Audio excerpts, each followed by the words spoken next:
স্বাধীন ২৪-এ সংবাদ প্রচারের পর চুরি হয়ে যাওয়া অসহায় বৃদ্ধ দোকানদারের পাশে দাঁড়িয়েছে পিরোজপুর জেলা ছাত্রদলের সাবেক সহ-পাঠাগার বিষয়ক সম্পাদক তানজিম হাওলাদার ইমন।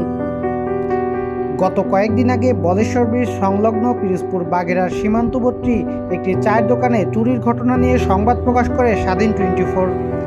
সেই সংবাদটি নজরে আসার পর অসহায় সেই বৃদ্ধ দোকানদারের খোঁজখবর নেন তানজিম হাওলাদার ইমন এবং তাকে আর্থিকভাবে সহযোগিতা করেন। এ সময় স্থানীয়রা এই মানবিক উদ্যোগে স্বাগত জানান এবং এমন সহযোগিতার কার্যক্রম অব্যাহত রাখার আহ্বান জানান।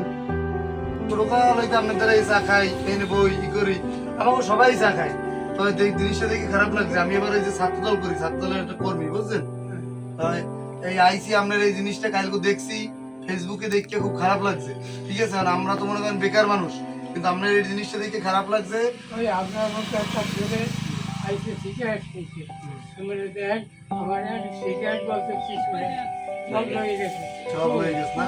তাই এখন আমাকেও নিজেকে, আমরা তো ছাত্র মানুষ, আমাকে তো আর ওই সামর্থ্য নাই, কিন্তু আমার নিজেকে পক্ষ দিয়ে আপনার লোককে একটু মানে যাতে আপনি ব্যবসাটা আবার ঘুরে দাঁড়াইতে পারেন কাকা।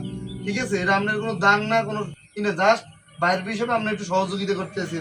এবং আমি না শুধু এই পিরোজপুরের, আজকে আমার লোক কথা কইছি, পিরোজপুরের আমার কোনো পোলাপানার যারা যারা আছে সবাই মিললে একসাথে চেষ্টা করবে যাতে আপনি যেন সামনের দিনে একটু ঘুরে দাঁড়াই একটু করতে পারেন। এইটুই, আর কিছু না। ঠিক আছে, আপনারা নেন এইটা একটু ধরেন। আপনি এটা বাইর হিসাবে, এটা কিন্তু কোনো দান না, কিছু না।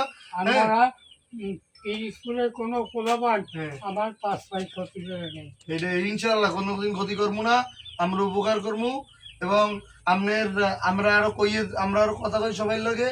আর আমাকে পিরোজপুরের আমার পোলাপান যারা আছে, আশা করি সবাই কম বেশি যে আর যত সামর্থ্য আছে আপনি এই যে একটা ক্ষতি হয়ে গেছে, এই ঘুরে দাঁড়িয়ে দিবেন, এই ব্যবস্থাটা আমরা করার চেষ্টা করবো ইনশাল্লাহ। দোয়া রাখবেন, ঠিক আছে?